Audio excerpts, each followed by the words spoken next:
নকছাৰী ডেবেৰাপাৰ চাৰিআলিত street light স্থাপন বিধায়ক ৰূপজ্যোতি কুৰ্মীৰ। নকছাৰী ৰাজ্যৰ এটা বহুদিনীয়া সমস্যা সমাধান কৰিলে বিধায়ক ৰূপজ্যোতি কুৰ্মীয়ে। কিছুদিন পূৰ্বে কথা দিছিল বিধায়কগৰাকীয়ে আৰু সেই কথা পূৰণ কৰিলে আজি ডেবেৰাপাৰ চাৰিআলিত সৌৰশক্তিৰ দ্বাৰা চালিত ষ্ট্ৰীট লাইটৰ শুভ উদ্বোধন কৰা বিধায়ক ৰূপজ্যোতি কুৰ্মীয়ে।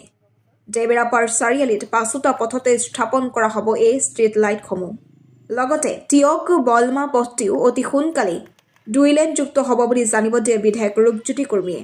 আজি এই ষ্ট্ৰীট লাইটৰ শুভ উদ্বোধন অনুষ্ঠানত উপস্থিত আছিল নকছাৰী ইউনিয়ন সমিতিৰ বিষয়ববীয়াসকল, ব্যৱসায়ী সন্থাৰ বিষয়ববীয়াসকল, গাঁও পঞ্চায়তৰ প্ৰতিনিধি, নকছাৰী জিলা পৰিষদৰ সদস্য দীপ চুৰি আৰু বহুকেইজন স্থানীয় ব্যক্তি। মঙলবাৰে মুখ্যমন্ত্ৰীৰ পৰা টিকটৰ সেউজ সংকেত পাই পূৰ্বতকৈ অধিক সক্ৰিয় হৈ পৰা দেখা গৈছে ৰূপজ্যোতি কুৰ্মীক। মই খুবেই আনন্দিত।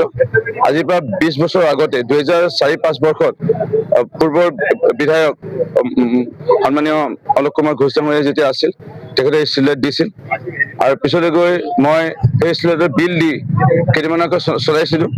কিন্তু বিশেষকৈ কাৰেণ্টৰ বিলৰ কথা যদি ক'বলৈ যোৱা যায়, আৰু এই দেওৰপৰা চাৰিআলি অন্যতম মৰিগাঁও সমষ্টিৰ প্ৰাণকেন্দ্ৰ যদিও প্ৰতিষ্ঠিত ব্যৱসায়ী কেইজনমান আছে, বাকী থলুৱা ব্যৱসায়ী যিটো কাৰেণ্টৰ বিল সেইটো সাধাৰণতে দিবলৈ নোৱাৰা কাৰণত প্ৰায় আমাৰ 20 বছৰে হ'ল সেই ষ্ট্ৰীট লাইটবোৰ বন্ধ হৈ আছে। সেইকাৰণে সৌৰশক্তিৰ দ্বাৰা আমি ষ্ট্ৰীট লাইট আজি প্ৰদান কৰিছোঁ। মই খুবেই আনন্দিত। ইয়াত ৰাতি 9টা-10টালৈকে ইয়াত সাধাৰণতে সৰ্বসাধাৰণ ৰাইজ আহে। এই এটা বৃহৎ অঞ্চলৰ ৰাইজক সেৱা আগবঢ়াই আহিছে ইয়াৰ ব্যৱসায়ী প্ৰতিষ্ঠানসমূহে। এই সৌৰশক্তিৰ লাইটে এই অঞ্চলৰ ব্যৱসায়ী লোকসকলকো সহায় কৰিব আৰু সৰ্বসাধাৰণ ৰাইজৰো বিভিন্ন সুবিধা অসুবিধাত ৰাতি বিয়লি যদি দৰৱ কিনিবলৈ আহিব লগা হয়, গেলামাল বস্তু কিনিব লগা হয়, অত্যন্ত লাইট থাকিলে অলপ সুৰক্ষিত হৈ থাকিব আৰু এটা সুস্থিৰ এটা পৰিৱেশ আহিব। মই আনন্দিত আজি ষ্ট্ৰীট লাইট প্ৰদান কৰিব পাৰে। অকল দেওবাৰ চাৰিআলিতে নহয়, য'ত আমাৰ হাতী মানুহৰ সংঘাত ঘটে, য'ত হাতী পাৰ হয় গাঁওবোৰত, চাহ বাগানসমূহত, সেই অঞ্চলসমূহতো আমি প্ৰায় 100টামান ষ্ট্ৰীট লাইট প্ৰথম পৰ্যায়ত আনিছোঁ। সকলোতে আমি ষ্ট্ৰীট লাইট দিম।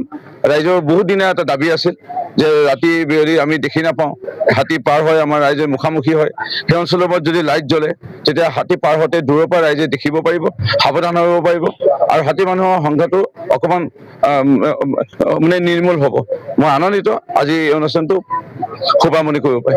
মান্য মুখ্যমন্ত্ৰী ডক্টৰ হিমন্ত বিশ্ব শৰ্মা আৰু দেশৰ প্ৰধানমন্ত্ৰী নৰেন্দ্ৰ মোদী ডাঙৰীয়াৰ এটা যুগান্তকাৰী পদক্ষেপ আছিল আৰু আমি হৰ ঘৰ নল হৰ ঘৰ জল এই আঁচনি লৈ পেলাই আমাৰ কাম চলি আছে।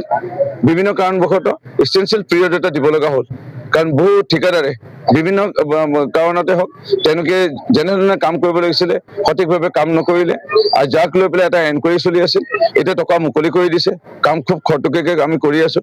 ইতিমধ্যে বিভিন্ন ক্ষেত্ৰতে হওক ৰাইজে উন্নয়ন দেখা পাইছে। মই চৰকাৰখনৰ ওপৰত মোৰ সম্পূৰ্ণ আস্থা বিশ্বাস আৰু বিষয়া কৰ্মচাৰীৰ ওপৰত আছে। কমটি দিনৰ ভিতৰত আমি এমাহমান পাম শুকান দিন, তাৰপিছত যিটো বাৰিষা আহিব তাৰ আগে খোৱাপানী সমস্যা দূৰীকৰণৰ ক্ষেত্ৰত যিখিনি যাৱতীয় ব্যৱস্থা আমাৰ তৰফৰ পৰা ল'ব লাগে, বিভাগৰ তৰফৰ পৰা ল'ব লাগে, আমি ল'ম আৰু ৰাইজক আমি যাৱতীয় ব্যৱস্থাৰে পানী দিয়াৰ ব্যৱস্থা কৰিম। মৰিয়নিৰ পৰা সূৰ্য দাসৰ ৰিপৰ্ট, এন এক্সপ্ৰেছ।